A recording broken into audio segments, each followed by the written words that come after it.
पिछले एपिसोड में हमने देखा कैसे समय की विषम लहरों ने भगवान महावीर की दिव्य वाणी शुद्ध को विनाश की कगार पर ला खड़ा किया। आक्रमण हुए, प्राकृतिक आपदाएं आईं और कंठस्थ परंपरा धीरे धीरे कमजोर पड़ने लगी। एक प्रश्न गूंज उठा, यदि शुद्ध न रहे तो क्या जिन शासन जीवित रह पाएगा? समय बीतता गया और संकट गहराता गया।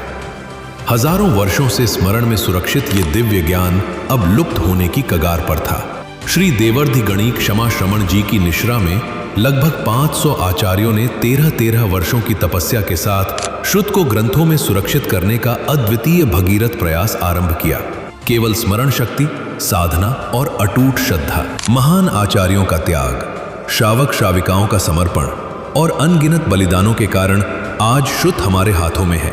लेकिन कहानी यहीं समाप्त नहीं होती। अब देखिए आगे के एपिसोड में, क्या आज भी शुद्ध पर कोई संकट है या इतिहास फिर स्वयं को दोहराएगा? बने रहिए हमारे साथ। क्या आपने कभी सोचा है कि जिस ज्ञान ने आत्मा को मोक्ष का मार्ग दिखाया, वही ज्ञान एक दिन आग में क्यों झोंक दिया गया? क्यों हजारों वर्षों से सहेजे गए जिन वचन राख में बदल दिए गए? कैसे ताड़पत्रों पर लिखे अमर शब्द इतिहास के अंधेरे में खो गए? और सबसे बड़ा प्रश्न, किसने किया ये सब? क्या ये सिर्फ विदेशी आक्रमण थे या हमारी अपनी उदासीनता भी इस विनाश की दोषी थी? आज हम बात करेंगे श्रुत के उस विनाश की जिसने केवल ग्रंथ नहीं जलाए बल्कि आने वाली पीढ़ियों से अमूल्य ज्ञान छीन लिया।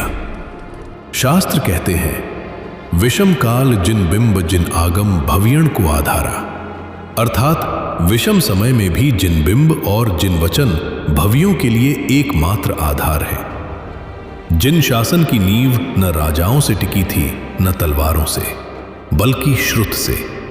वो श्रुत जो साधुओं की वाणी में बसा था और ताड़ पत्रों पर अमर हुआ। लेकिन इतिहास के अंधेरे पन्नों में एक भयावह अध्याय लिखा गया। मुगल साम्राज्य के समय धर्म द्वेष से प्रेरित लोगों ने लाखों ग्रंथों को आग के हवाले कर दिया।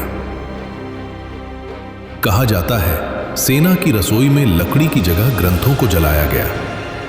एक दिन नहीं, एक सप्ताह नहीं, 6 महीने तक। और फिर आया ब्रिटिश शासन, जहां दीर्घ आयुष्य वाले कागजों पर लिखे हस्तलिखित ग्रंथ भारत से बाहर ले जाए गए। संग्रहालयों की शोभा बने पर अपने देश से दूर। लेकिन क्या दोष सिर्फ आक्रमणकारियों का था? नहीं, हमारी बेदरकारी ने भी शुद्ध को गहरी चोट पहुंचाई। सैकड़ों ग्रंथ चूहों ने कुतर दिए, कीड़ों ने खा लिए, पानी में सड़ गए और हम बस देखते रह गए। फिर भी कहावत है, भांग्यू भांग्यू तो भरूच।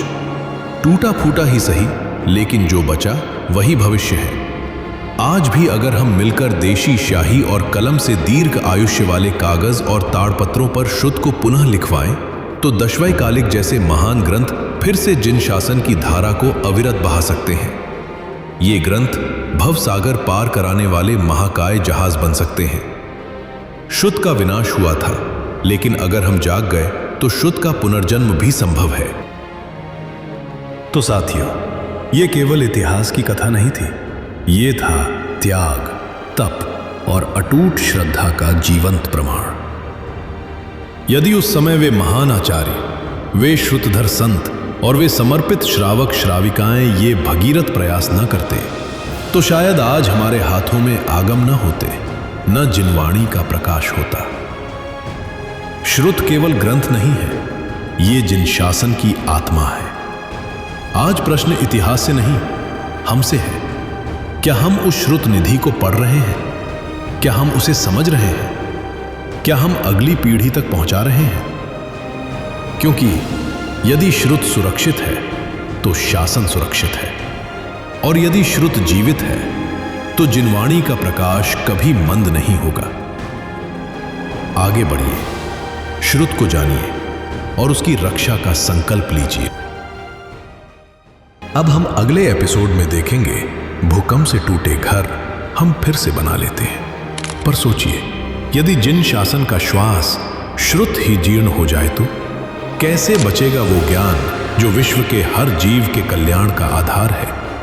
जिन बिंबों से सुशोभित जिन प्रसादों का जीर्णोद्धार तो होता रहा है, पर क्या हमने जिन वचन जिन आगम की विशिष्ट उपासना की। हे पुण्यात्मा, आइए इस अनुपम अद्वितीय शुद्ध सौगात के वारसदार बने और इसे आने वाली पीढ़ियों तक पहुंचाने का महान पुरुषार्थ करें।